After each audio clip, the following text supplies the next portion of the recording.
So it's good to be here tonight with you all. Uh, Thank you for asking me to speak. And I'm just wanted to talk about these little posters or memes that are being flashed up. Or being flashed up on the overhead. And these are all meant in jest, but they do poke fun at certain elements of the postmodern or emerging church.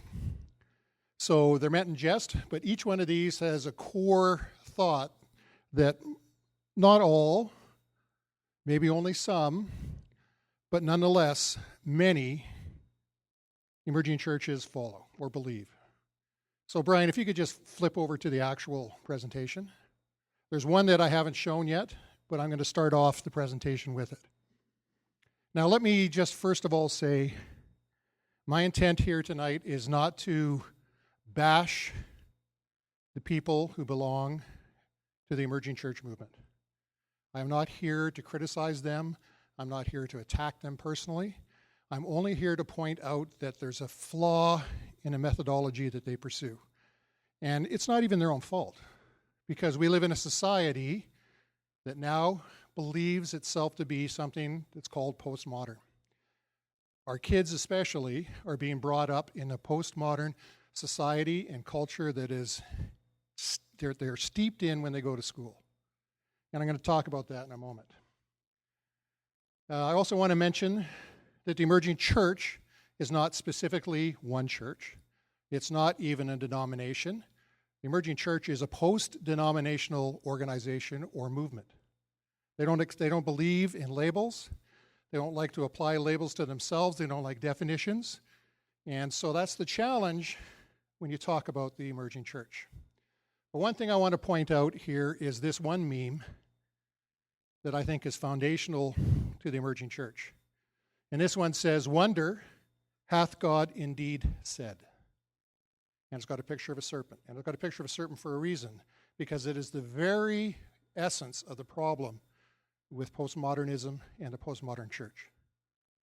In fact, it's all about deconstruction, and we're going to talk about deconstruction. And the first original deconstructionist was the serpent in the garden. Had God really said? So let's start off with Acts 17:11, which Brian always likes to start off with, and it's for good reason. And it says, "These were more fair-minded than those in Thessalonica, in that they received the word with all readiness and searched the scriptures daily to find out whether these things were so." Now, if you take what I teach you tonight, and if you take home the resources and just to believe what the resources say and believe what I say, then you've missed the point completely. Because it's your responsibility to search the scriptures. That's the falling, and one of the major failings of the emerging church is that they don't search the scriptures.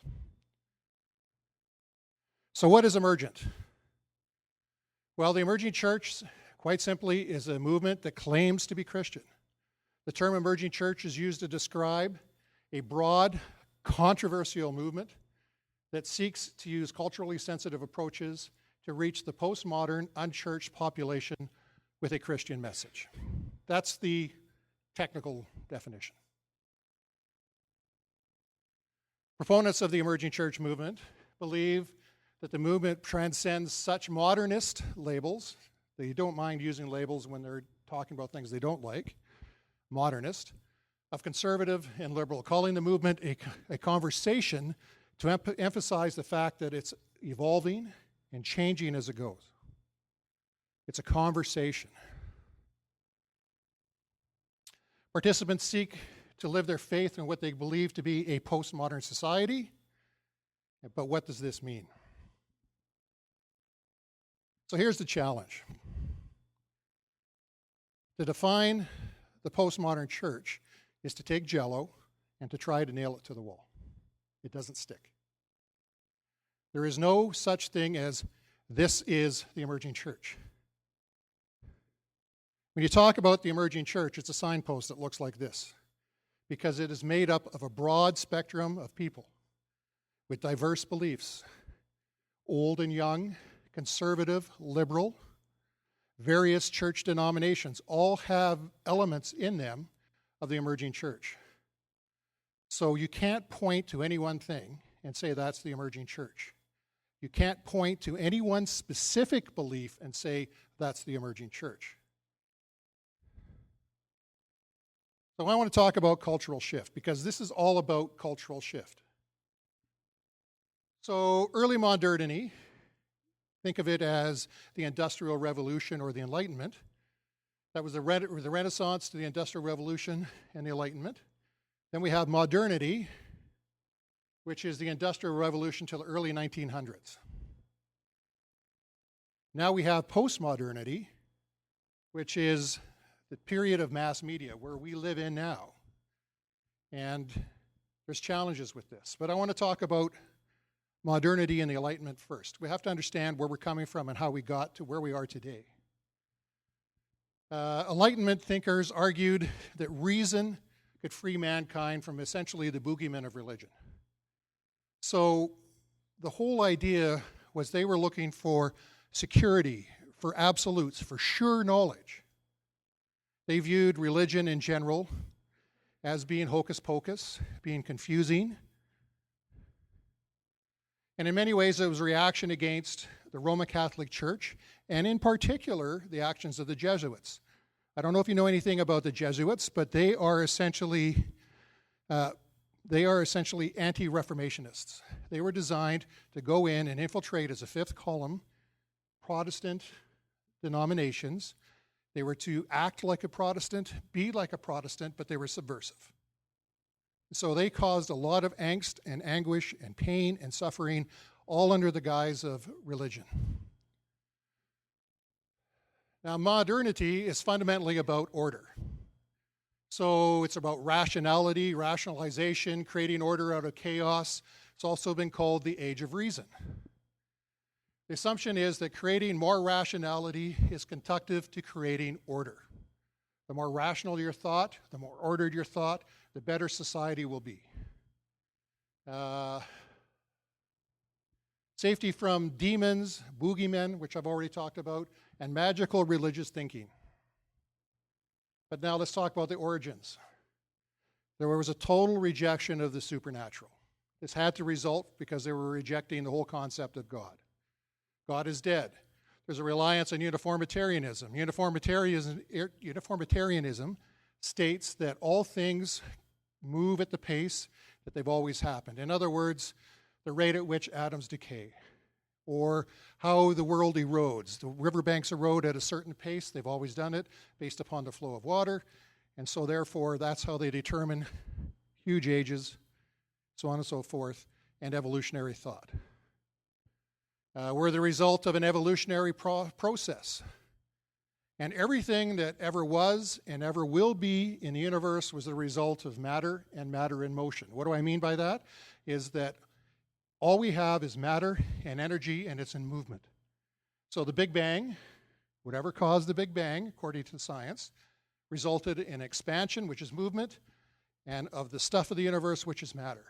And it's through this that we became what we are today. That's the whole basis of evolutionary thought. It's not so much that we're descended from apes, we're descended from rocks. Okay? So from a theological perspective, modernism is marked by four key principles. There's moral relativism, which says that what is right is dictated by culture, by social location and situation. It talks about autonomous individualism. Moral authority comes essentially from within. A narcissistic hedonism, which focuses on egocentric personal pleasure. And finally, reductive naturalism, which reduces what is reliably known to what we can see, hear, feel, touch. In other words, our senses, right? So supernatural exists outside of that, therefore they can't deal with it. Science has never been very good at answering why. They can say how, they can say what the result was, but they can't say why. Aunt Martha bakes a cake. So they can talk about what the cake is made of. They can talk about its shape, its weight, its density. They can talk about the flavors and so on, but they can't tell you why Aunt Martha baked the cake. So, as well with the origins of modernity, we have the rejection of tradition. Religious tradition is a big part of it, but tradition in general. The prioritization of individual freedom and formal equity. Faith in inevitable social, scientific, and technological process and human perfectibility. So on and so forth. Rationalization, professionalization. In other words, we see the growth of professions. Specialization, so engineers, doctors, so on and so forth. That sort of thing is what we're talking about. Movement towards capitalism and away from a market economy, and the market economy, and a move away from feudalism, which was in the medieval times. So here's a picture. This is what modernity represented. In essence, it's structure, security, place, stability. You know who you were. If you look at this, Barbara mentioned something to me one day looking at this. This is 1950s TV. Okay? We had stability, we had social norms, we had proper behavior. That's 1950s TV. That's what modernity offered. And it's a secure place. And they used antithesis. Now, antithesis is a form of logic. It doesn't start with modernity. It goes all the way back through history. So basically, it's a fundamental element of logic, and it's direct opposition between two contrasting items. So a truth and maybe a non-truth. So A equals A. So if it's exactly the same, if you had two wooden blocks that are exactly the same color, A equals A. And A does not equal non-A. In other words, a block does not equal a ball. Okay, so you have a truth. A light is either on or it's off.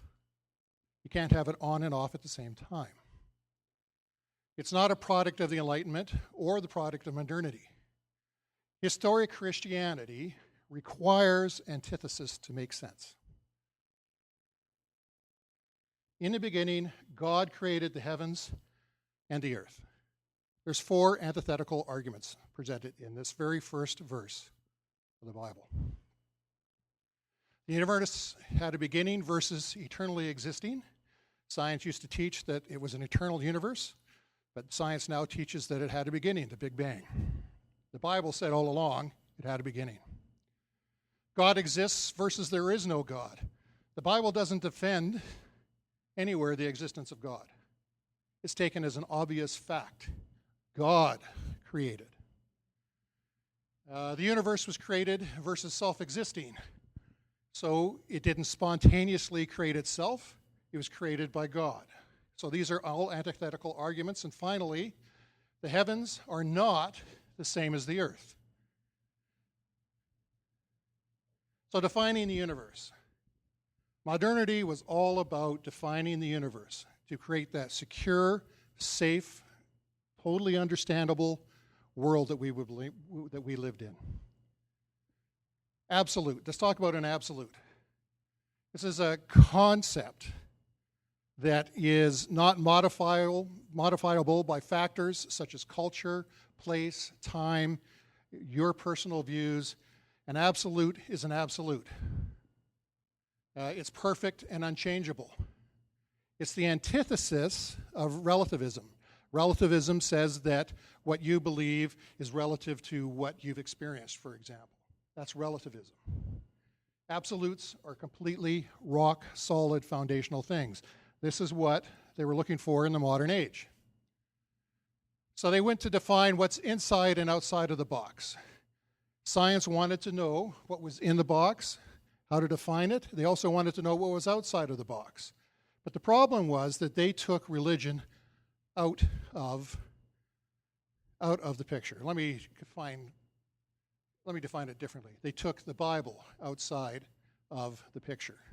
So they tried to define what was outside the box, heaven, whether it existed or not, what's outside the universe from the Big Bang, all that kind of stuff, by looking at the contents of the box only.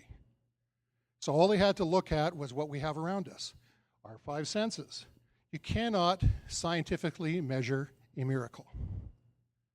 You cannot scientifically prove that Jesus Christ rose from the dead. So miracles are completely outside the ability for science to prove what happens. So this resulted in various people coming up and saying, I have the absolutes in my box. Well, this guy over here says, no, I have the absolutes in my box. Third person says, no, I have them over here. And all of them didn't have them. In fact, none of them had them. So as a result of deliberately rejecting all supernatural causes, they fail to establish or find these universals. They are unable to define absolute truth. Science is in the process of determining that what we know to be true today is actually false tomorrow. So that's why your science textbooks in school change all the time, because they're basing it on certain assumptions that they end up finding are false in the future, and they change science. So what's the end result? Dissatisfaction with the coldness of the scientific process. There's no such thing as an absolute truth is now taught. Thesis and antithesis are no longer dependable, in their view, as a method to determine truth. A new way to establish truth was needed, and it resulted in relativism. Francis Schaeffer. I don't know if you guys know very much about Francis Schaeffer, but he's probably one of the premier intellectual Christians from the last century. In many ways, he predicted what's going on with the emerging church back in the 70s. He established a Christian study center in Switzerland, and he spoke on the issue of relativistic thinking, and he brought people to see Christianity as true truth. That's going to be an important point. He talks about in his books, he's got 2 books to talk about this. One is called The God Who Is There. The other one is called The Escape from Reason. And he talks about a line of despair. And he says that prior to 1890 in Europe and in 1935 in the U.S., absolutes and rational thought reigned. The reason there's a difference in the time there is because a lot of these thoughts originate in Europe, and it takes time for them to travel and be embraced by North America. You see that in history where culture changes and it spreads out, and quite often by the time it gets out to the provinces, the culture that originated has already changed again. So for our purposes, in 1935, something happened. And he calls it the line of despair. And what happened was that there was a transition from the whole concept of absolutes and rational thought into no absolutes and non-rational thought. That's the world that we live in today. He also further defines it as this. He says it's not simply a line, it's a series of steps. And on each step, there's one of the major disciplines of philosophy or thought that gets affected. And initially, the people that get affected first are the philosophers. They're the ones that originate these thought forms, and they're the ones that start to pass it on to culture and society around them. Art tends to take it up next, then music, and then music has a huge impact on the general culture. And the general culture starts to absorb these thoughts. And then finally, theology is the last step. Theology has tended to be in the past highly resistant to changes originating from philosophers. It's no longer the case. And the reason that this line of despair happened is in part because of the thoughts of a man, a philosopher named Hegel from Germany. So one of his comments are, the genuine tragedies in the world are not conflicts between right and wrong. They are conflicts between 2 rights. In his thinking, there's no longer right and wrong. There are 2 equally possible rights.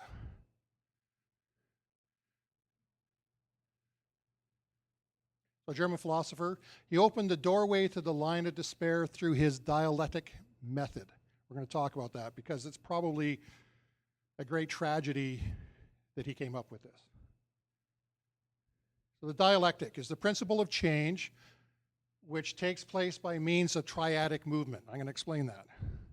So a thesis has its opposite and antithesis, right? Either it's true or it's false. Well, the two opposites are resolved in a synthesis. This is what he proposed. That you can take these two, the thesis and the antithesis, and between the two of them you can form a synthesis.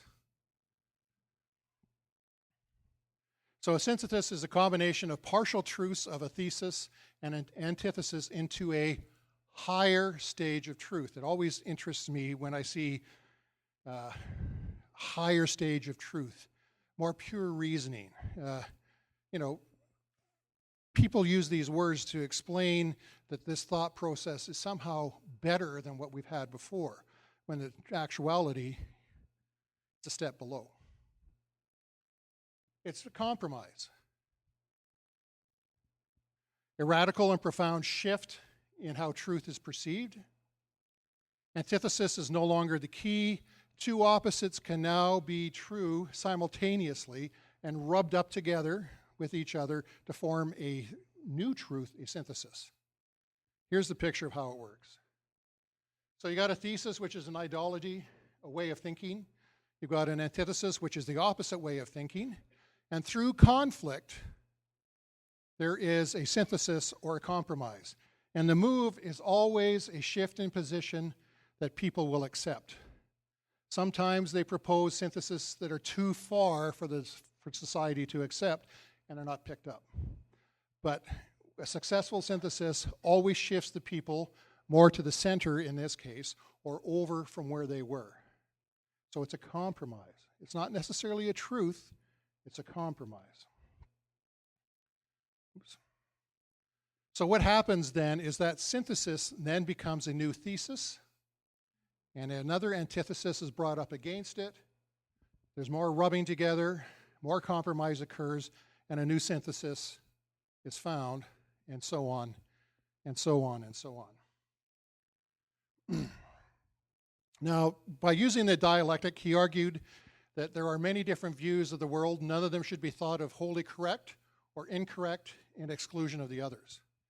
In other words, each viewpoint that is held in the world is potentially equally valid. These various views could still be compared and evaluated according to a dialectic, in which some views are shown to be more developed, more inclusive, and more adequate than others. There's those words again, inclusive, adequate. So what's the result? Well, the result is that truth isn't static. Truth evolves, according to this method. Truth is not being, but it's rather becoming. Knowledge develops through a conflict, a dialectic, and through the looking glass. So Hegel proposed this, but he never made the next step. He never actually went down below the line of despair. The first person that went through that doorway and down that staircase was Søren Kierkegaard. So he was a Danish philosopher, a theologian, poet, social critic, a religious author, who's widely considered to be the first existentialist philosopher. So he promoted existentialism, which is the modern theory of man that holds that human experience is not describable in scientific terms or rational terms. Stresses the need to make vital choices using the man's freedom in an apparently purposeless world. Validity is determined by personal experience and choice.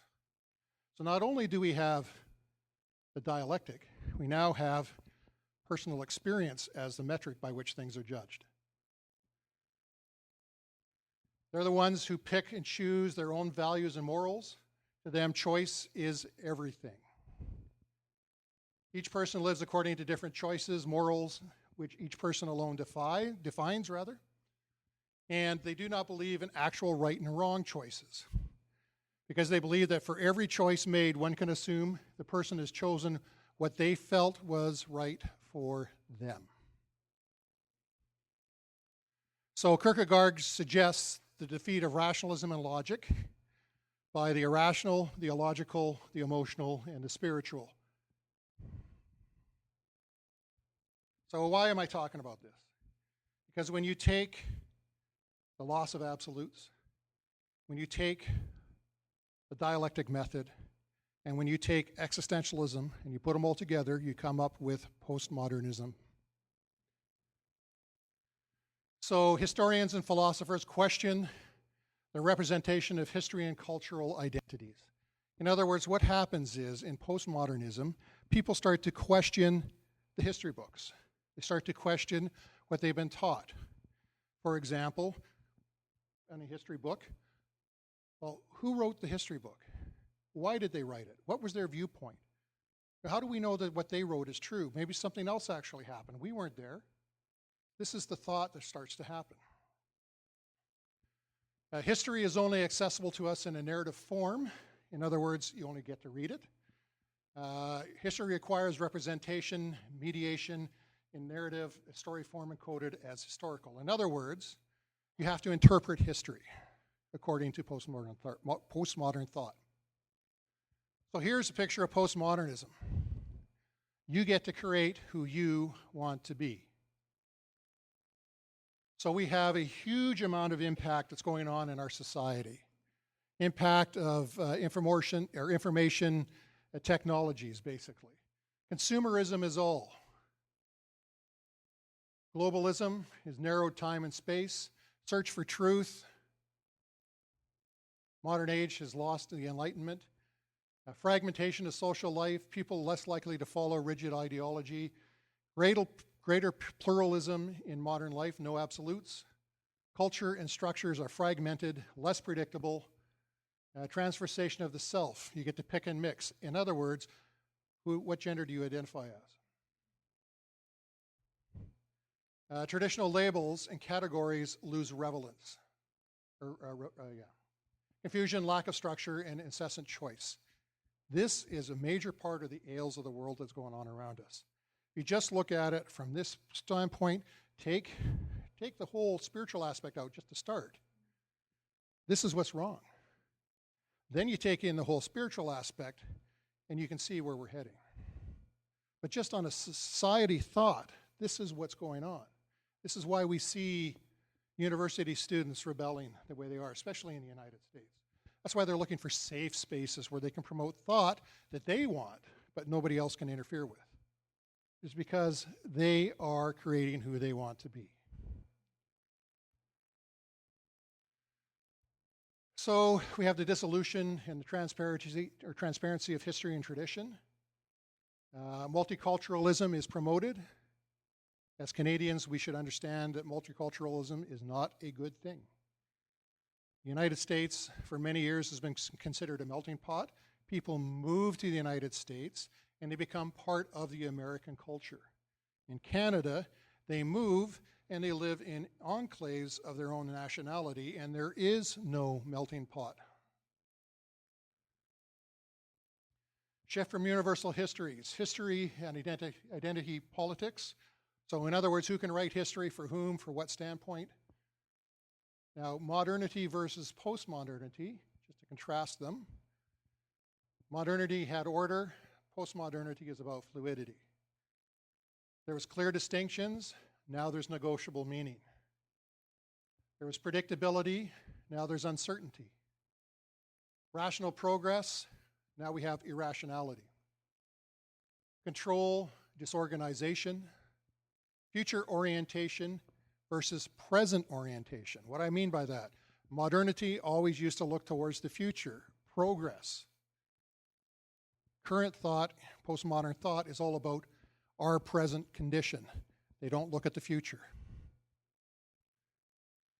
Production is now replaced with consumption, and experts have been replaced with gurus. Now, just so you know, a guru is not an expert because they may or may not know what they're talking about. Now, there's experts who probably don't know what they're talking about as well.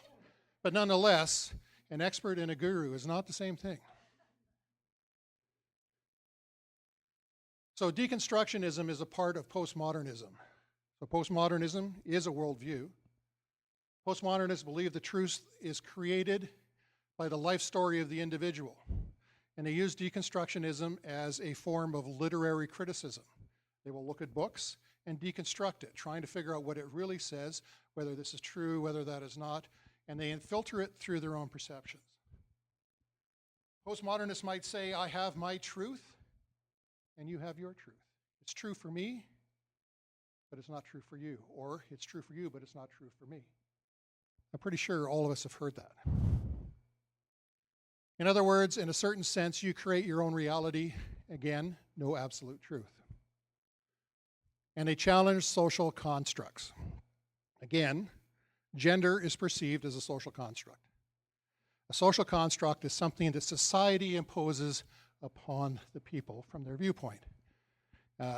For example, as an engineering company, we have to go back into schools now and redesign washrooms to be gender-neutral washrooms.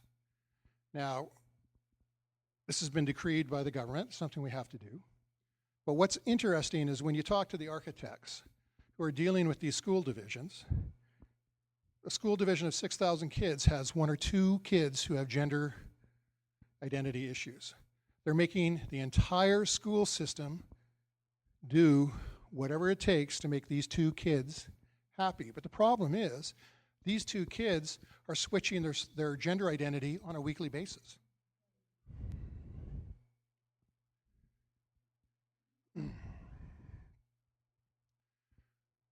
So postmodernists claim that there's no truths that apply to us all. There's no absolute moral standards. There are no absolute ethical concerns. There are no personal opinions. There are no personal perspectives. There is no God. So why am I talking about postmodernism? Because postmodernism is affecting the church in general, the emerging church in particular. So now we have to live with faith in a postmodern world. So it's post-foundational. That means that we are free to tell a narrative about ourselves and about God without first having to ground the language about God. In other words, we can make it up. So you can now tailor your specific belief system about God, about Christianity in particular, because that's what we're talking about, to whatever it is that you want it to be. You don't have to base it on the revealed truth of the Bible. Postmodern means that the modern beliefs and valuing of individualism, rationalism, and unlimited progress no longer hold. It's about community, not about you. Post-Christendom means that Christianity no longer seeks to dominate over other religions. This is a key thing. Most emerging church people believe that Christianity has lorded it over other religions, and that it shouldn't have and never should have done that in the first place, because all religions are equal. I want to point out Colossians 2:8, where it says that, see to it that no one takes you captive through hollow philosophy, which depends on human tradition and on the basic principles of this world rather than that of Christ. 2 Timothy also says, for time will come when they will not endure sound doctrine, but according to their own desires, because they have itching ears, they will heap up for themselves teachers, and they will turn their ears away from the truth and be turned aside to fables. These are key verses, because now we're going to talk specifically about the emerging church. But if you understand what postmodernity is, you now understand the emerging church in general. So there's 5 streams of the emerging church. And I also want to point out they also call themselves emergent. They also use the term emergence. And now they have neo-emergent. So cultural shift is speeding up. So there are many who no longer define themselves as emerging. And they have moved beyond that to something else. So there's prophetic, which means the church needs to change. There's postmodern, which means we cannot know the truth, or at least we cannot know truth absolutely. Post-evangelical, the church must be reformed. No systematic theology. No in versus out mentality. In other words, everybody is accepted. That's not a bad thing, but they carry it too far. They're praxis-oriented. In other words, how faith is lived out. Experiential Christianity. Artistic worship. Orthopraxy, emphasis on right living, not right believing. So the most important thing is that what you do is more important than what you believe. So you need to be a person that recycles. You need to be a person who cares for the environment. You need to be a person who cares for their fellow man. They all sound good. There's nothing intrinsically wrong with them, but they supplanted what we believe. Missional. Don't equate this with missions. You can go on the internet and you can look up missional, and it will be equated with missions, and in many respects, there's truth to that. But when an emerging church talks about missional, they're talking about improving the world in general. Because they no longer perceive the Bible as authority, they now take the concept of mission and apply it to whatever they want. And so anything that will further the improvement of the world as it is considered to be a mission.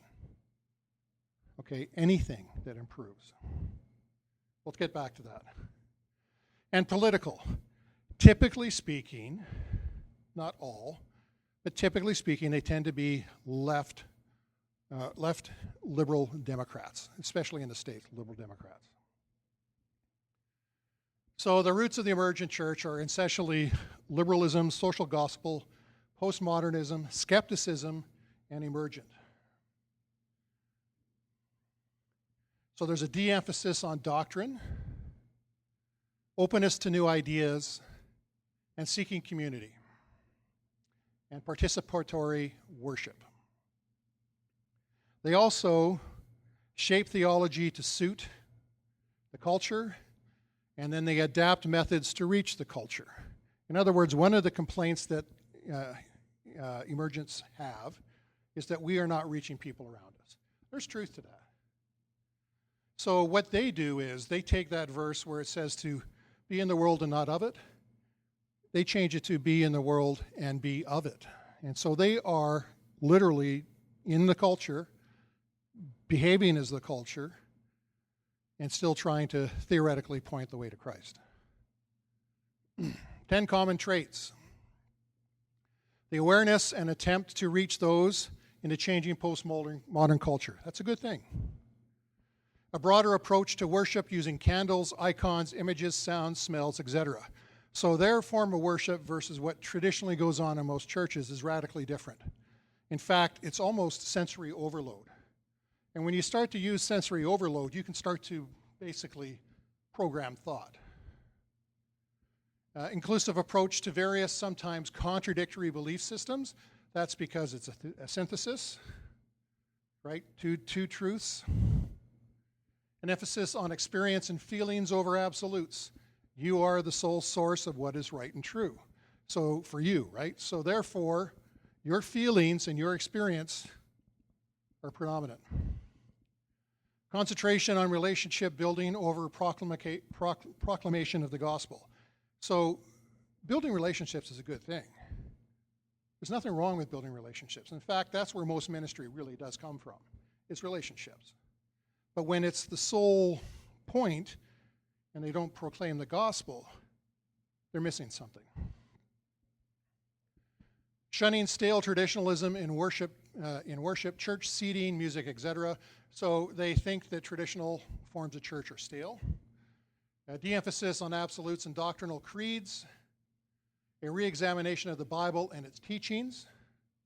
A re-examination of the Bible and its teachings. We're going to talk about that. A re-evaluation of traditionally held doctrines. And a re-evaluation of the place of Christianity in the world. So who's emergent? Well, these are a number of different churches, for example, in the United States. Mars Hill Bible Church, Sojourners, Crossroads, Emergent Village, Transmission, Mosaic, Solomon's Porch, Saddleback, the Ooze, U2, the band, Bono. Emergent history. So this really kind of started in 1997. Leadership Network asked Mark Driscoll, who was then at that time a young church planting pastor, to speak at their conference. And he was ministering to younger people and basically was talking about postmodernity. And it hit a chord. So he talked about rationalism versus experientialism, skepticism, pluralism, atheism, spiritism. It struck a chord. Then we have a bit of a timeline here. So 1997, it's kind of the origins. It all came out of the Leadership Network. Mark Driscoll eventually withdraws from it. He starts to label himself as emergent rather than emerging. And he says that emergent is not the same as emerging, but when you go to leadership conferences of emerging church people, they all use emergent, emerging, emergence interchangeably. So, like I said, there's different levels of emerging churches, different beliefs. They're not all the same.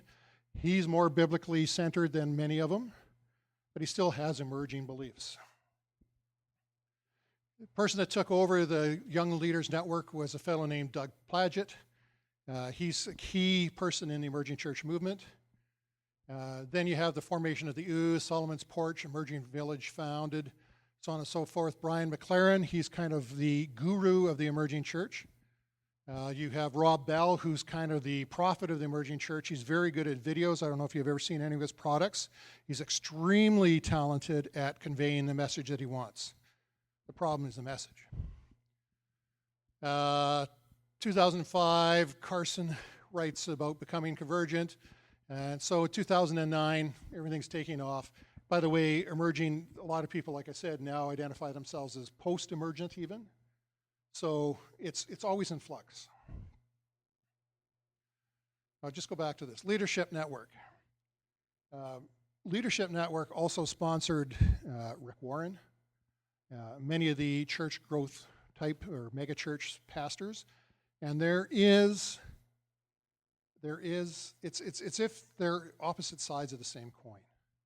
So part of the problem is that many of these church growth or mega church pastors promote a level of Christianity that is palatable to the masses.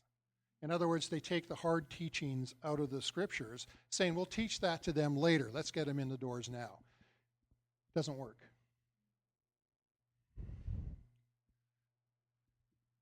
So basically, actually, we talked about this, established in 2001, wide circulation from 2000 or so, usage both grown through the last 8 years. Streams of theological thought and practice have flowed and evolved over that time. So that's how come we have so many different emerging churches, is because the thought has evolved. Generally described as a movement or a conversation. So what's their philosophy? Well, they represent a repudiation of what's been identified as modernism. So they reject the whole concept of modernism, of absolutes rational thought.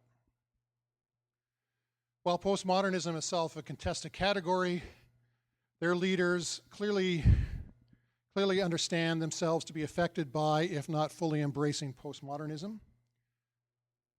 The modernism rejected by postmodern emerging church movement leaders is the modernism that says that truth is propositional, absolute, rational, and certain.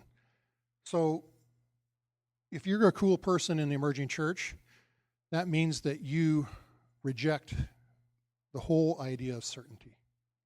And in fact, they think it's cool. If you were to ask a true postmodernist to define postmodernism, what is postmodernism? The proper answer is, I don't know. And they revel in it. They think that mystery is extremely important.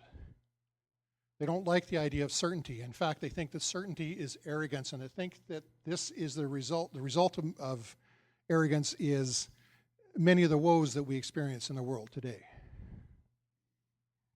Modernism breeds arrogance, inflexibility, a lust to be right, and a desire to control. They say that we know that what we know is shaped by our culture, controlled by our emotions, the aesthetics, the heritage, and should be held without overbearing claims to be right or true. Postmodernism replaces rationality with feelings, truth, experiences, exclusions with inclusion, objectivity with subjectivity, absolutism with relativism. In other words, it's really hard to nail down, eh? Promotes pluralism. If Christianity is only true as much as any other religion, then all those other religions are equally valid, and therefore there's more than one way to God. All truth claims are held under suspicion. All truth must be presented without claims of universal validity, objectivity, or absoluteness. Truth is either or both and. They're postmillennialists. So postmillennialism is an interpretation of Revelation chapter 20, which sees Christ's second coming as occurring after the millennium, after a golden age of Christianity, of Christian prosperity and dominance. Amillennialism is fairly similar to postmillennialism. Its view does not share an upward curve, and I'm going to talk about this, where Christian influence brings about good in the world. Postmillennialists are sometimes called optimistic amillennialists. Those that hold to a post-millennial viewpoint believe that this world will become better and better. All evidence to the contrary, right? With the entire world eventually becoming Christianized, and after this happens, then Christ returns. So here's a picture that kind of explains it.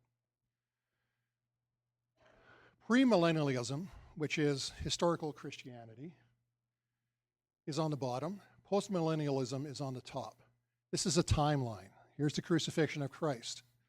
Here in premillennialism, which is what I'm pretty sure everyone in this room accepts, is the church age happens here, then there's the tribulations that starts the second coming, then Satan is bound, there's the millennium, 1,000 years, Jesus reigns, Satan is loosed and finally defeated, then there's the resurrection and the judgment, and then the eternal state. Okay? They believe that the Great Tribulation happened here. In fact, when you talk to a emerging church person about hell, they say that the events that happened at the fall of Rome in AD 70 fulfill the biblical scriptures for hell. So their viewpoint is hell's back here. And see this little graph right here where it starts to rise? This is what they believe in. They believe that the world's going to get better, which is what missional is all about. Okay? Improving the world, whatever it takes. There is no rapture here in their viewpoint. They view the whole concept of the rapture and those who teach about the rapture or those who look forward to the rapture as escapists, people seeking to abandon the world, not caring enough about the world to try to make it a better place. They also frown upon the whole idea of prophecy.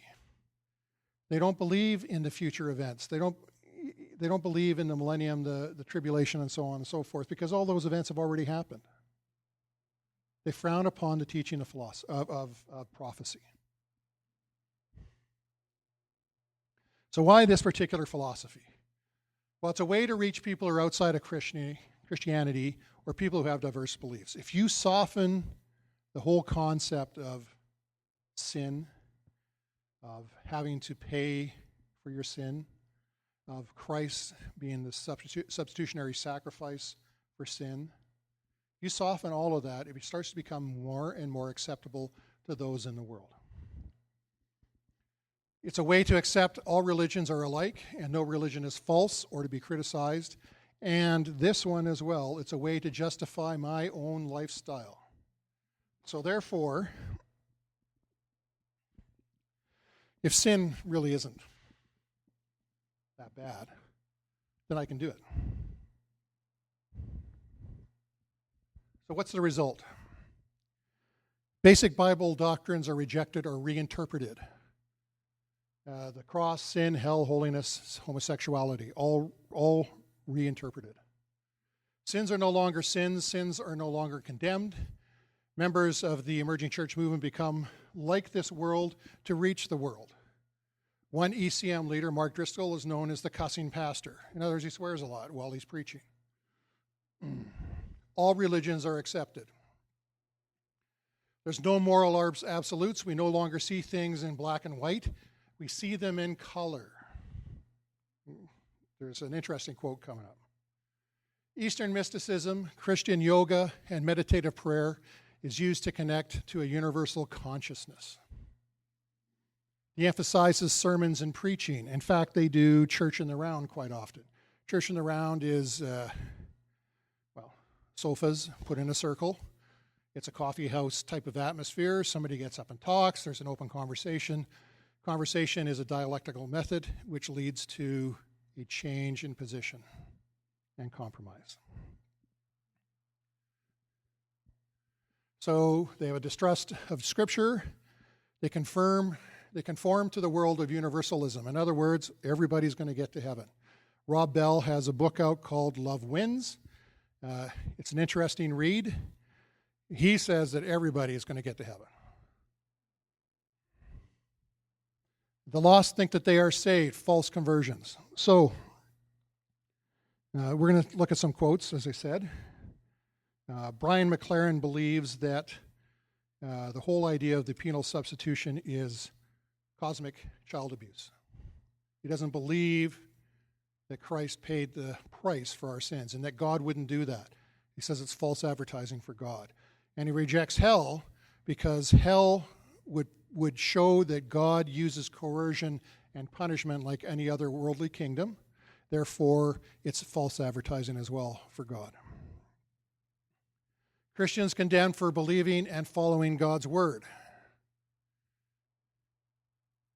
According to the emerging church, we don't go to church to learn about God. We go to worship God. We don't go so that we can be better or better understand, articulate, and defend our faith. We go so that we can commune with fellow believers. Our goal is not to conform or to confirm our beliefs, but to deconstruct our unfounded beliefs so that we can truly worship God in mystery. So you wanted to have a conversation with them. It might go something like this. How might they answer some divisive questions? Question, is justification by faith alone? The answer would follow along the lines of, wrong question, love Christ. Is God eternal or time-bound? We can't comprehend such a question, love Christ. What about those who have never heard the gospel? Don't place God in a box, love Christ. Is the Scripture alone sufficient for our faith? Not relevant, love Christ. What is predestination? A mystery, love Christ. So how do they worship? Well, typically it's in small groups, houses, house churches. Again, it varies because each particular flavor of the emerging church is different. Stations that include objects to assist in meditation. So they will use seeds, sand, vines, rosary beads, meditative prayer icons. They light candles, use incense and yoga, because all things are permissible, right? They use art stations for drawing. Not that that's a bad thing, Barbara. They use liturgies, icons, chants used by other religions. Now, the idea of the church as a party is behind much of the emerging church thinking around the world, and monastic models of church are now a viable option for young people. Monasticism. So roughly 25% of the emerging church uses monasticism. That's a return to Roman Catholicism with monks, monasteries, which is monastic thought and teaching. So, in fact, they go back even further to the Desert Fathers and to Roman Catholic mysticism, so on and so forth. We'll talk about a few of those items. Practice of pilgrimage is increasingly popular, as is other forms of navigable worship. using motion and movement like labyrinths, prayer walks, and stations of the cross. New technology, so they use video loops, wonderful sound systems, ancient chants, candles, and labyrinths. While the emerging church movement is difficult to quantify, they are blending ancient practices like incense and candles with 21st century lifestyles. Church in the Round, which I've already talked about, and a return to Romanism, which is Roman Catholicism, and contemplative spirituality. A belief system that uses ancient mystical practices to include altered states of consciousness, the silence. You go into a trance. You empty your mind. You're in a trance state. You have no control of what enters in. Rooted in mysticism, rooted in mysticism and the occult, but is often wrapped in Christian terminology. The premise of contemplative spirituality is pantheistic. God is all. And panentheistic, which is God is in all. Contemplative prayer is not just contemplating while you pray. It sounds really good. I want to think about God. I want to contemplate on God. But that's not what it is. The Bible instructs us to pray with our minds. So clearly, prayer does involve contemplation. However, praying with your mind is not what contemplative prayer has come to mean. It begins with a centering prayer, which is a meditative practice where the practitioner focuses on a word and repeats that word over and over and over. It's a mantra. The purpose is to clear one's mind of outside concerns so that God's voice may be more easily heard. After the centering prayer, the practitioner then sits, still listens for direct guidance from God, and feel His presence. Again, it's about experience. It focuses on having a mystical experience with God, but mysticism, and this is important, mysticism is purely subjective and does not rely upon truth or fact. It's an experience. Experiences can be deceiving.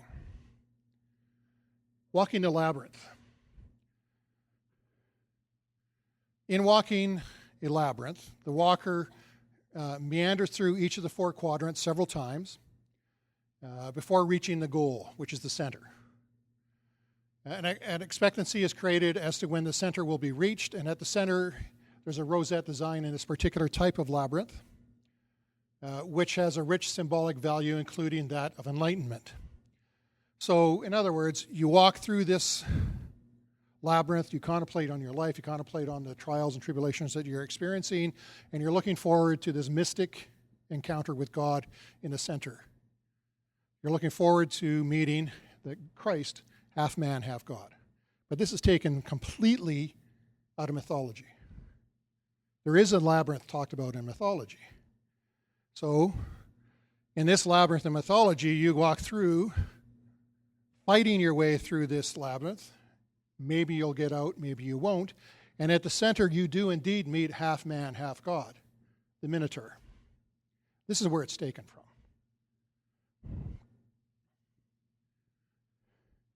The modern rediscovery of the labyrinth is used in church settings, is celebrated by various groups. According to these groups, the labyrinth is a divine imprint, a mystical tradition, a sacred path, and a sacred gateway to transform the human spirit using the labyrinth experience as a personal practice for healing and growth.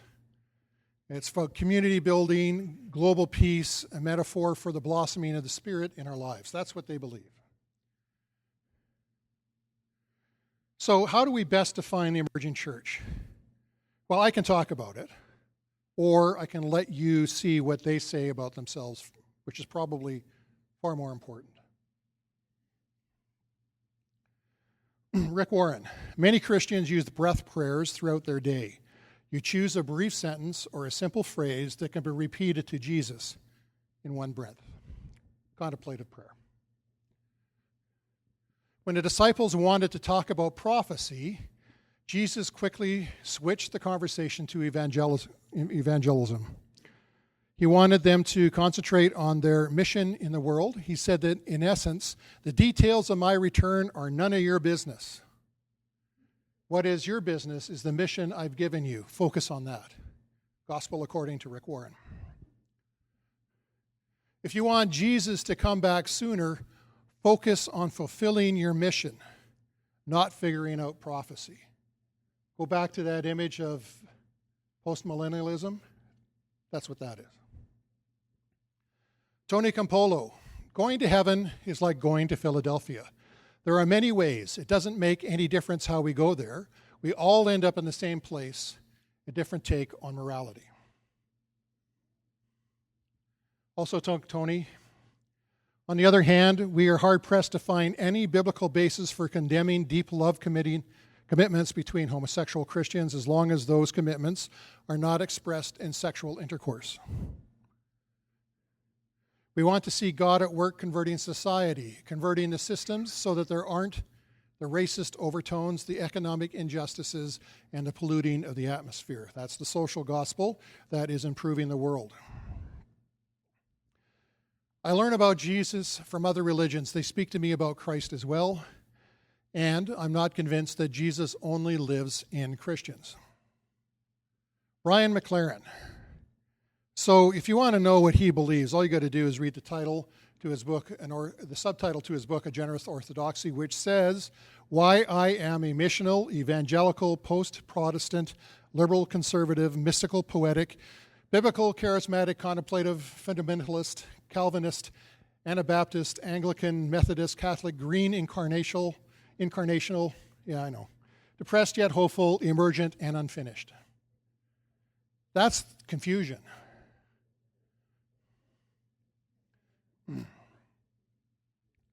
Brian McLaren also says in A Generous Orthodoxy, I don't believe making disciples must be equal to making adherence to the Christian religion.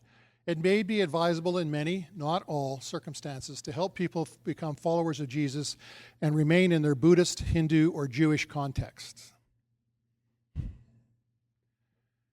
He also says the church has been preoccupied with the question, what happens after you die? Remember, they're not focused on future. As if the reason for Jesus coming can be summed up in Jesus is trying to help get more souls into heaven as opposed to hell after they die. I just think a fair reading of the Gospels blows that out of the water. I don't think that the entire message and the life of Jesus can be boiled down to the bottom line. Brian McLaren also says, yes, I find a character named God who sends a flood that destroys all humanity except Noah's family, but that's almost trivial compared to a deity who tortures the greater part of humanity forever in infinite, eternal, conscious torment. 3 words that need to be read slowly and thoughtfully to feel their import. For many Christians, their faith is primarily about what happens to people after they die. That distracts them from seeking justice and living in a compassionate way while we're still alive in this life.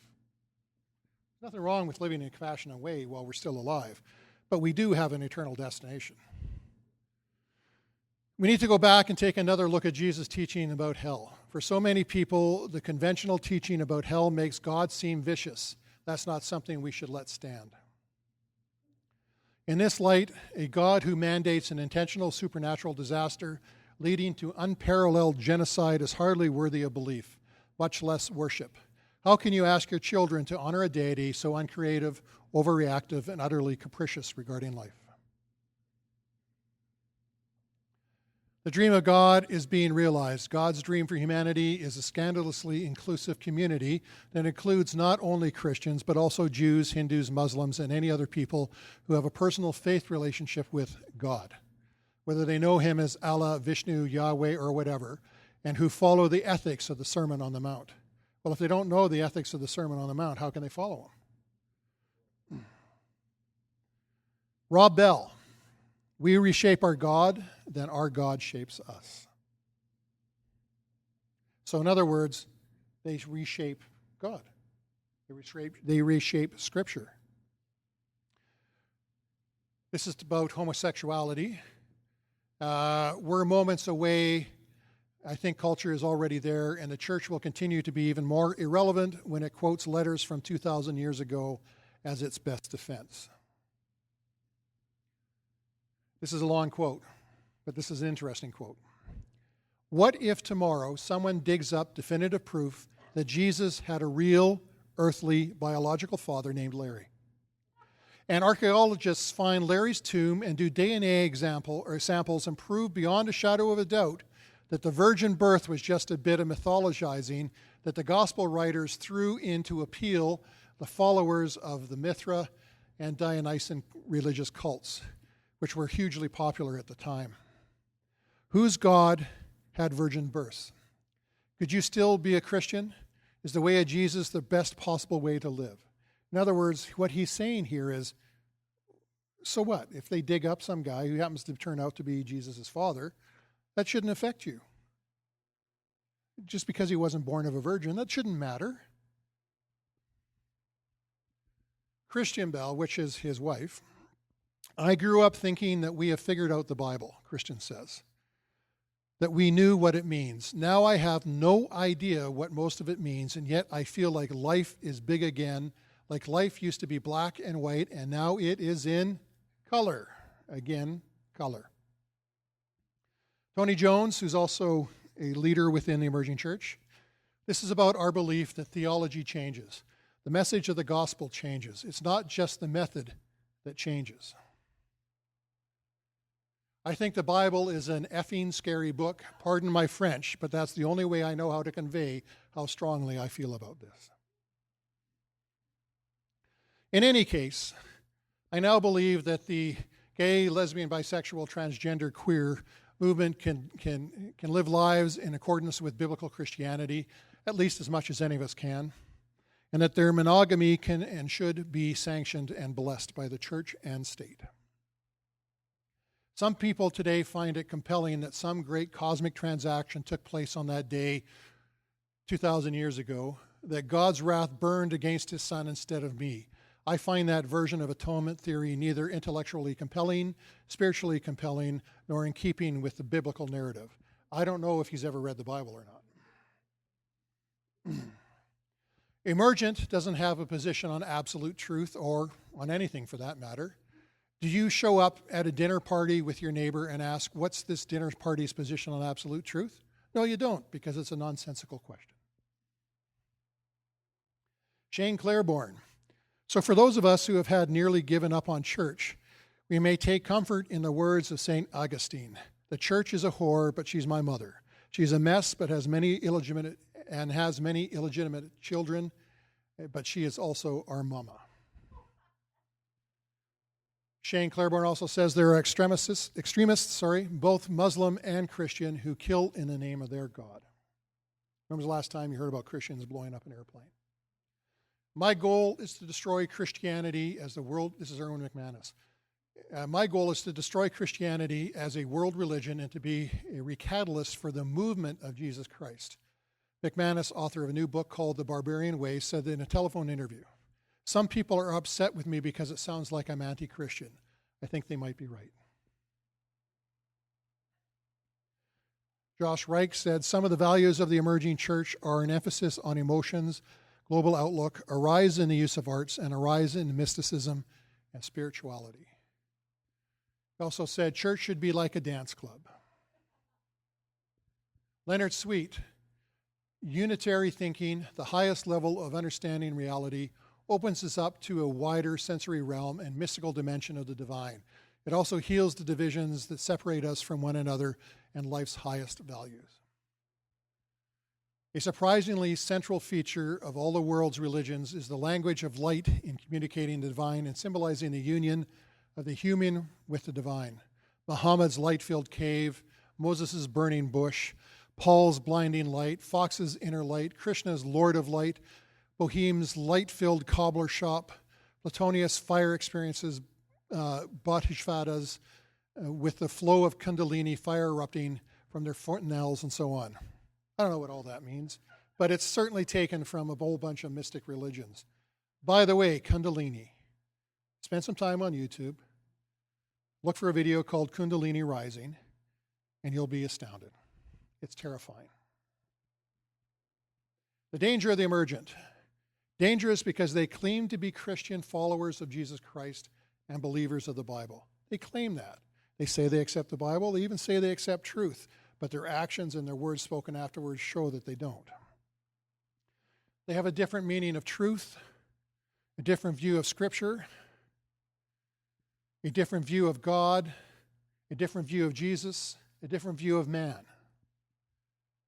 a different kingdom, a different view of church, a different kind of worship, a different purpose for mission, a different take on morality, a different view of heaven, a denial of hell, a different view of experience, and a false gospel.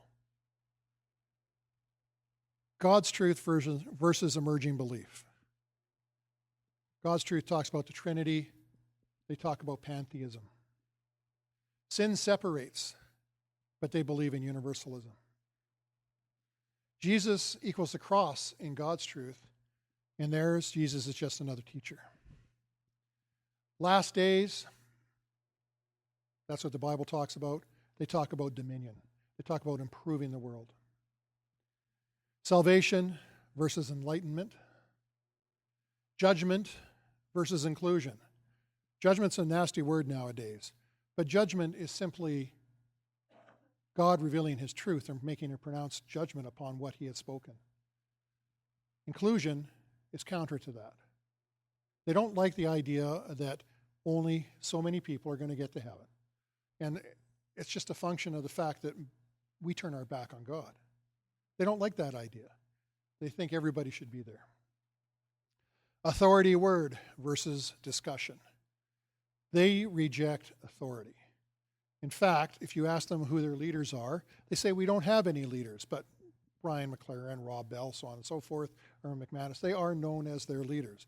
But they reject wholeheartedly the idea of authority, except for their own. Conversion versus self-acceptance. So if there is no sin, or if sin isn't really all that important, then we can accept ourselves as we are and live our lives as we already are.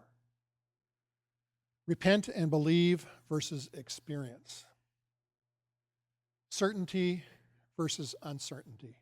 The whole nature of the conversation is that it's a discussion amongst people who don't accept truth, don't have an authoritative book that they accept as being true, don't have any way of knowing what is true. It's confusion. It's the lost leading the lost. And again, the emerging church, hath God indeed said. So it sounds pretty yucky. How do we defend ourselves against this? Because the emerging church is seeping into almost every church in North America. There's a lot of things that sound really good. They use words that sound wonderful. The concepts in first light appear to be good. So if you're going to be a bank teller and they're going to train you to detect counterfeit, how do they do that? Do you handle counterfeit bills? No. All you do is handle real money. And you continue to handle real money day in and day out until they finally slip in a counterfeit bill, and you will detect it immediately because you have handled nothing but real money. So how do we detect the counterfeits that are accompanied with this message? There's a lot of good points they raise, but there's counterfeits here. And the only way that we can detect that is to immerse ourselves in the authentic, the true truth. The fact that they say there is no absolutes, they can't live like that. They know darn well that that pan sitting on that stove that's been going on a burner will burn them if they pick it up. They're not going to go pick it up. They absolutely know that they're going to get burned. They can't live in reality with what they teach. They only accept what they want because it helps them to promote what they are comfortable with. Yes, they have good hearts. Yes, they care about people around them. Yes, they have very good intentions. And yes, they are sincere, but they're sincerely wrong. So pray for them. It's a wide group of people, old and young, conservative and liberal. People who should know better are becoming emergent. We are programmed day in and day out with a postmodern thought. We are surrounded by it. Our kids heaven help them, are immersed in it continually. Their teachers teach it. So pray for them, spend time in the Word, learn what is true so that you can defend yourself against what is false. Brian, you have anything to say?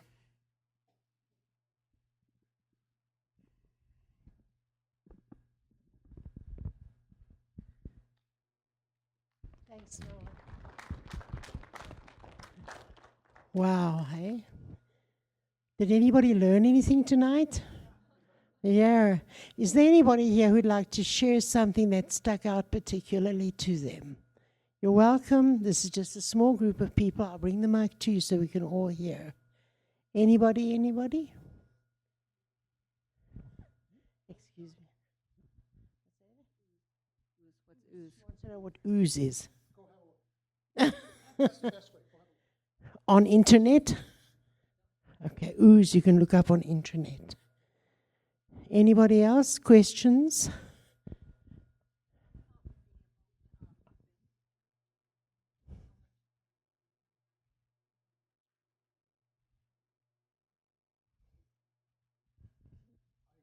Honestly, I can't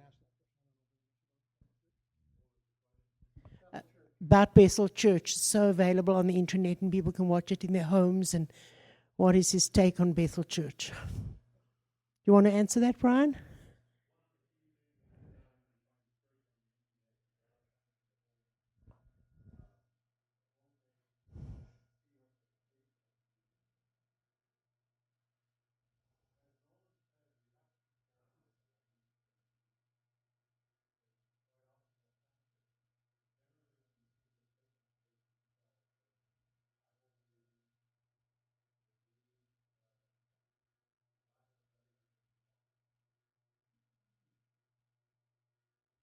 I can make a comment about the resources sheet. Do you want this?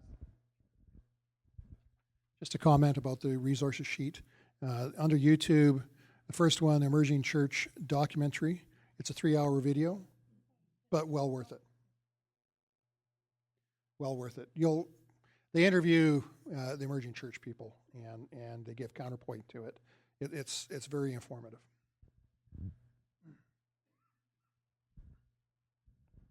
Brian is coming to say something too, I think. It has been so informative tonight. On Wednesday night, I was praying with some people, and the Lord just emphasized to us, truth, truth, truth. Truth is a spiritual entity. It's a reality that we have to hold on to. There is an aspect of this, and Nolan and I had talked about it.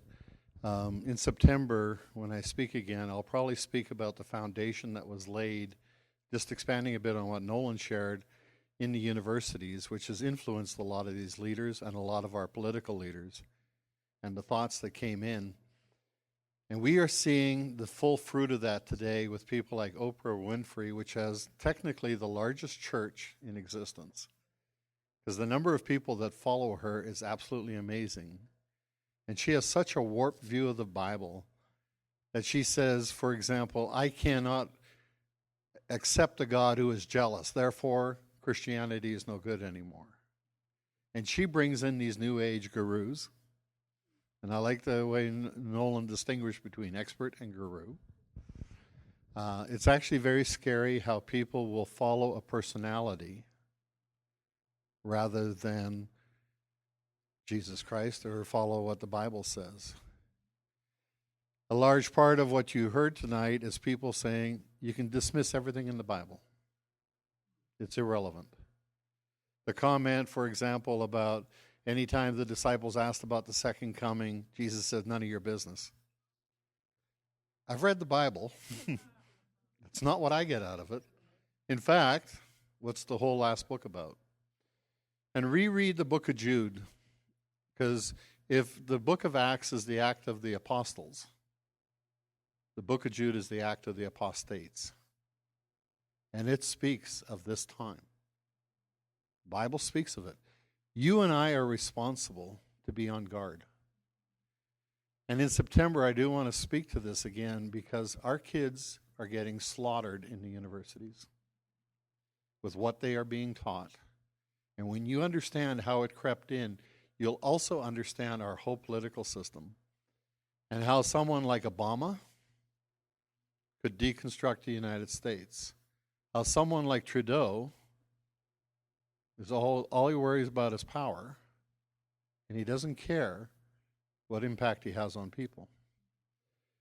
When Hillary Clinton, who should be going to jail, can continue to run, and why is it the media doesn't expose this? When you understand who the media is and where they got their training from and their teaching, you'll understand so much more of our society. But take to heart what Nolan shared. It was a lot of information in a very short time. We will be posting this online along with the PowerPoint as well as the talk. And you have those resources, and I have to echo what Nolan says. It's your responsibility to go and verify and validate what you learned today. It's really easy to say, well, Nolan said it or Brian said it. But it's much easier if you do your homework, because then you can share it with others. Because it's no good to say, love Jesus.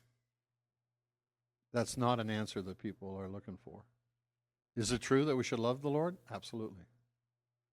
But that's not a way to avoid tough questions.